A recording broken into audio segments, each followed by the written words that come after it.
నమస్తే అన్న. నమస్తే. ఎట్లున్నా అంత మంచిగా? ఫైన్ ఫైన్ బాగున్నారా మీరు? Okay fine.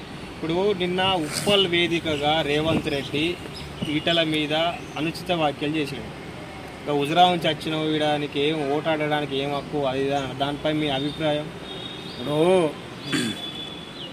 గ్యారంటీ లేని కాంగ్రెస్ పార్టీ మాట నమ్మనికి, వారంటీ లేని రేవంత్ రెడ్డి నమ్మనికి ఎవరు లేడు. గ్యారంటీ లేని కాంగ్రెస్ పార్టీ, ముఖ్యమంత్రి పదవికి వారంటీ ఇవ్వని రేవంత్ రెడ్డి. నేను ఒకటి అడుగుతున్నా బ్రదర్, ఎక్కడో కొండారెడ్డిపల్లి నుండి వచ్చి ఎక్కడో కొడంగల్ నుండి వస్తే ఆడ తన్నుడు అంటే వచ్చి ఈడ పడ్డాడు. ఈడ ఏదో సింపతోని గెలిచిండు. అప్పుడు దాని తర్వాత మల్కాజ్గిరి పార్లమెంట్ ప్రజలను ఆదుకునే మూర్ఖత్వం లేదు. ఆయన పారాషూట్ వేసుకొని వచ్చింది తప్ప రేవంత్ రెడ్డి గారు ఆయన ఏమీ లేదు. ఇక్కడ ఈటల రాజేందర్ గారు ఒక 40 సంవత్సరాలుగా 40 ఏళ్ళ చరిత్రగా ఈ మల్కాజ్గిరి పార్లమెంట్ నియోజకవర్గం 20 ఏళ్ళు అల్వాల్, 20 ఏళ్ళు ప్రజల నివాసం షామీర్పేటలో ఉన్నారు. ఇలా అలాంటి వాళ్ళని పట్టుకొని ఇలా మల్కాజ్గిరికి వచ్చి నాన్ లోకల్ ఎవడు నాన్ లోకల్ పోటీ చేస్తుంటే రేవంత్ రెడ్డి తేల్చాలి. చీకటి ఒప్పందాలతో బీఆర్ఎస్ పార్టీతో ఒప్పందమై నువ్వు కదా మహేందర్ రెడ్డిని నీ పార్టీలోకి చేర్చుకున్నది. గుండాలను రౌడీలను పెంపొందిస్తున్నది మహేందర్ రెడ్డి చేసిన ప్లాను, మహేందర్ రెడ్డి చేసిన కుట్రకు తెలంగాణ ఉద్యమకారుడు అయ్యూబ్ ఖాన్ అనేటైనను బలి తీసుకుని నిన్ను ఇక్కడ నిలబెడతావా? ఏముంది నీకు పోలిక? తెలంగాణ ఉద్యమంలో ఉద్యమకారులను ఉరికించిన చరిత్ర నీది, నీ కాంగ్రెస్ పార్టీ అభ్యర్థిది. నేను అడుగుతున్నా కదా, మళ్ళొకసారి అడుగుతున్నా, నువ్వు కాదా కరీంనగర్ వేదికగా తెలంగాణ ఉద్యమం ఎత్తునైతే AK-47 తుపాకీ తూటను ఎగబెట్టి చంపాలని చూసింది నువ్వు కాదా రేవంత్ రెడ్డి గారు? పచ్చి సమైక్యవాది. మల్కాజ్గిరి గడ్డ తెలంగాణ ఉద్యమకారులను కడుపులో పెట్టి సాదుకుంటే తప్ప నీలాంటి ఓటుకు నోటు కేసులో దొరికిన బ్రోకర్ గారులకు అవకాశం ఉండదు. నీలాంటి ఓటుకు నోటు కేసులో దొరికిన బ్రోకర్ గారులకు అవకాశం ఇవ్వది మల్కాజ్గిరి పార్లమెంట్ ప్రాంతం. ఒక్కసారి అవకాశం ఇచ్చి మల్కాజ్గిరి పార్లమెంట్ ప్రాంతం అంతా కంటతడి పెట్టింది. అరే ఇలాంటి నీచుని మేము ఇక్కడ ఎంపీగా గెలిపిస్తాం. అరే నువ్వు ముఖ్యమంత్రి హోదాలో ఉండి ఏం మాట్లాడతామని నువ్వు మొత్తం బూతులు తిట్టేదానికి పని. ఎవడు కేసీఆర్ గారికి ఈటల రాజేందర్ గారికి దగ్గర సంబంధం. నేను ముఖ్య సవాల్ చేస్తున్నా, నువ్వు నిజంగా ముఖ్యమంత్రి హోదాలో ఉండి నీకు ఇంకేమన్నా ఉంటే రా, చర్చకు రా. తెలంగాణ గడ్డ మీద అమరవీరుల స్తూపం దగ్గర కేసీఆర్ గారు ఈటల రాజేందర్ గారు ఒకటే అని నువ్వు నిరూపించాలి. నిరూపించకపోతే ముఖ్యమంత్రి పదవికి రాజీనామా చేస్తావా అని అడుగుతున్నా. నేనొస్తా, భారతీయ జనతా పార్టీ నుండి చర్చకు నేనొస్తా, సిద్ధం ఉంటారా మీరు అని అడుగుతున్నా. ఈటల రాజేందర్ గారు కేసీఆర్ ఒకటని నువ్వు దమ్ము ధైర్యం అంటే నికార్సైన కాంగ్రెస్ పార్టీ బిడ్డవైతే చంద్రబాబు ఈడ రాత్రిపూట కేసీఆర్కి చీకటి ఒప్పందాలు కలుపుకున్నాను అయితే రా నిరూపించు.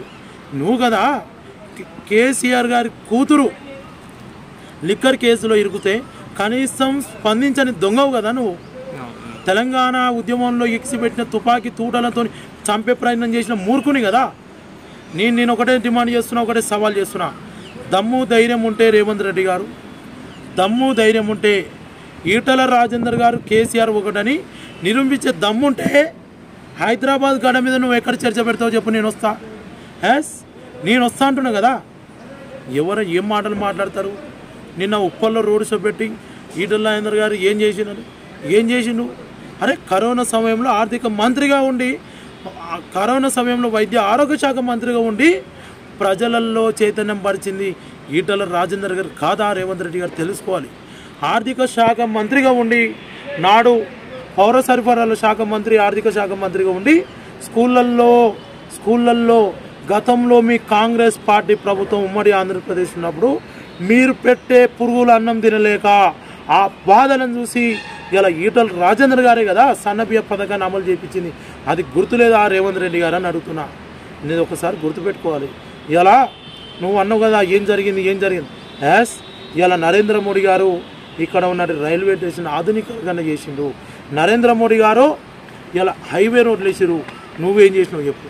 నువ్వు 6 గ్యారెంటీలు అన్నావు కదా, నీ ముఖ్యమంత్రి పదవికి నీకే వారంటీ లేదు. 6 గ్యారెంటీలు నువ్వేడా అమలు చేస్తావని అడుగుతున్నా.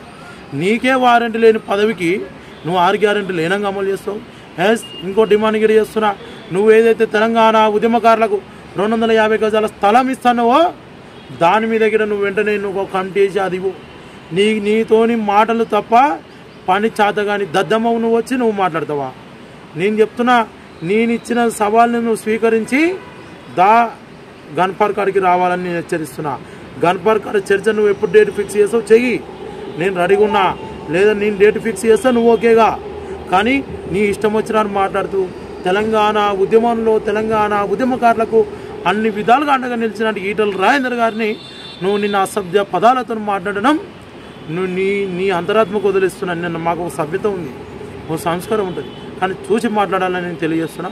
ఈ గడ్డ మీద, ఈ నేల మీద, ఈ ప్రాంతం మీద భారతీయ జనతా పార్టీ జెండా ఎగిరేయబోతున్నాం. గుర్తుపెట్టుకో, అబికీ బార్ మోడీ సర్కార్ 400 బార్ అనే తగ్గట్టు మేము పోతున్నాం. భారతదేశంలో 400 మందిలలో మోడీ కుటుంబ సభ్యులలో ఈటల రాజేందర్ గారు ఒకరు. తెలంగాణ గడ్డ మీద, తెలంగాణ భారతదేశంలో అత్యధిక మెజార్టీ రాబోది మల్కాజ్గిరి పార్లమెంట్ ప్రాంతమే అని నేను తెలియజేస్తున్నా రేవంత్ రెడ్డి గారు.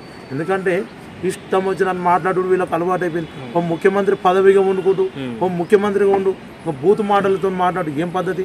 కూడా ముఖ్యమంత్రి అంతా నిన్ను బ్లాక్మెయిల్ రాజకీయాలకు కుట్ర చేసింది నువ్వు.